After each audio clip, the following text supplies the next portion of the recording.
Today's Reflection with Pastor Jeff Eliscopides. Para po sa ating pong guidance this morning at inspirasyon, ito na po si Brad Jeff Eliscopides. Brad Jeff, good morning. Bukas ay bisperas na ng Huwebes. Maayong Martes. Aba, nako, teka lang ha. Nakapagsuklay, nakapolo. Saan ang lakad mo ngayon, Pastor?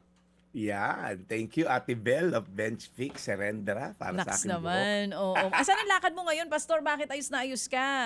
Meron tayong business dedication sa Naiyawan. Yung kaibigan natin magtatayo ng kanyang restaurant na Nonos. Oo, So, masarap dyan. yeah. Fairness. Member ng church natin yan. Si aking kaibigan niya, si Walden at si Miss Baba. Good morning. So, good luck sa inyong business dedication mamaya. Importante yan, no? Tama May naman branch talaga. yan.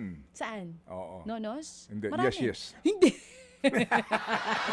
Ikaw naman, tatanungin na kita eh. Pero masarap dyan, no? Nakakain na ako dyan, in fairness. So, kamusta mo kami sa kanila, Pastor? At good luck sa business dedication mamaya. Hindi lang pala baby dedication. Hindi lang baby Yes. dedication, business na rin. Oo naman. Correct, tama. Oo, Importante hindi. yan. Pastor Jeff. Lahat nga is for the glory of God. Amen, amen. So Pastor Jeff, bago ka muna magpunta sa iyong business dedication, ano ang magandang balita na hatid mo sa amin ngayon? Yes, of course. Bago tayo tumuloy, birthday lang, 75th birthday ng tita ko, Tita Jen Eliscopides. Asawa yan ng aking Tito Bong. Yan. Well, nasa series tayo ated ng The Lord's Prayer. Sinabi natin kahapon, ang starting point po ng pagdarasal is relationship, our Father. Ngayon sinundan po ito, sabi, who art in heaven, and then your kingdom come, your will be done. Ngayon po, madali sabihin na, tatay ko yan, okay? Lahat ng kapritsyo ko susundin yan. Hindi po. Hindi po nagpapalaki ang Diyos ng spoiled brat ng mga anak. Sabi nga sa isang verse sa Bible, dinidiscipline niya ang kanyang mga anak. So pag sinabi po natin, your kingdom come, your will be done, contrary po sa mga dasal nating kadalasan, and being a pastor for almost 20 years, pag nagbabasa ako ng mga prayer requests, laging, Lord, bless my plan, bless mo tong negosyo ko. And tao, naturally, gustong may control sa future, gustong may control sa finances, gustong may control sa outcome. Pero pag chinek nyo po, reality check, life constantly reminds us na we're never, hindi po tayo in control. Kaya kapag hindi nasunod plano natin, nagiging frustrated tayo. Sabi po sa Kawikaan 16:9, ang tao ang nagpaplano.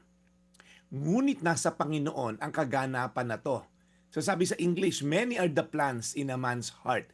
The Lord's plan will always prevail. So pag nagdasal po tayo, your kingdom come, sinasabi natin, Lord, meron akong plano, pero gusto kong sabihin sa iyo, Lord, ikaw maghari sa buhay ko. Prayer is not about convincing God to follow our plans. Prayer is about aligning. Ini-align po natin yung ating puso sa kanyang puso. Yung ating plano sa kanyang plano. Short lang po ito. Ano nangyayari pag ina-acknowledge natin that God is in control? Well, number one po, it produces humble surrender.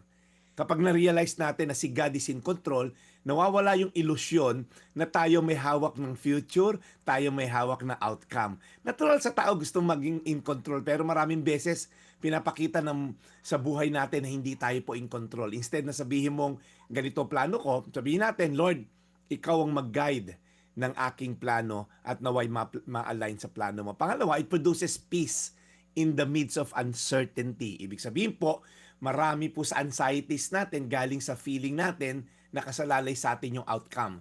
What if tumagal ang giyera sa Iran? What if hindi mag-work out?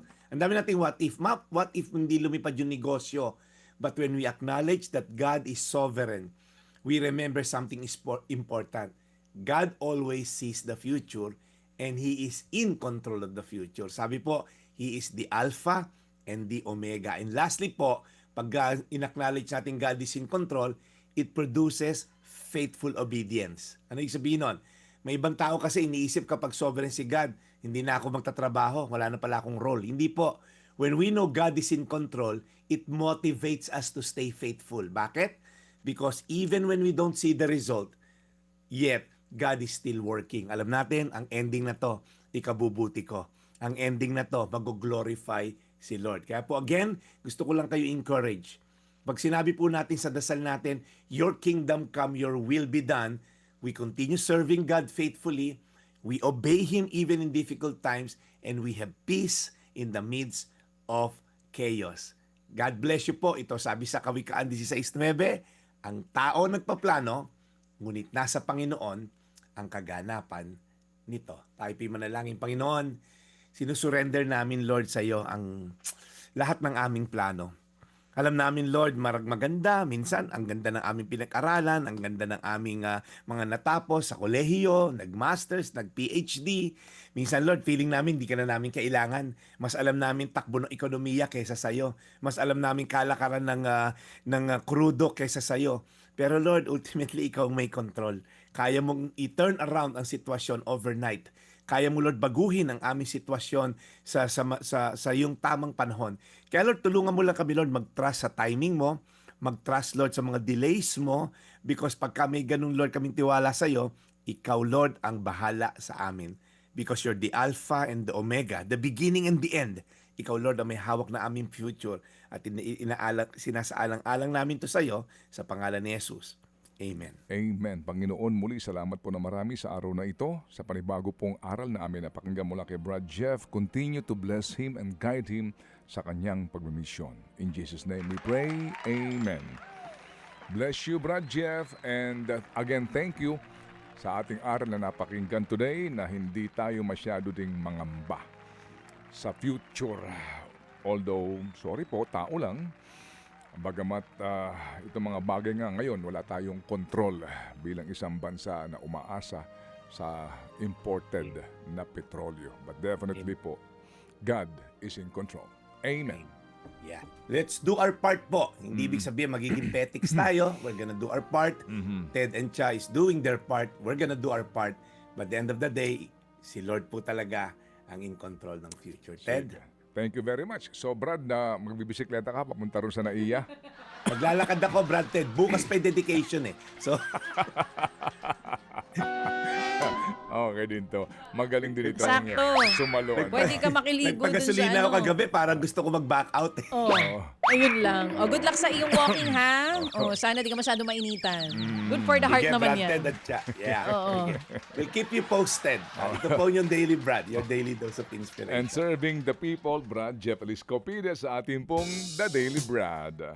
Mga kapatid, para sa iba pang mga balita at impormasyon, sundan niyo po kami sa X, Instagram, Facebook at syempre sa TikTok, True Network PH. Mag-subscribe din po kayo ha sa aming YouTube channel, True Network. May website din po tayo, truenetwork.ph, at pwede niyo rin po kaming mapanood sa Channel 19 ng aming True FM TV. Lagi pa rin makinig sa radyo dito po sa 105.9 True FM dahil dito, laging true sa'yo, kapatid. Dito tayo sa totoo.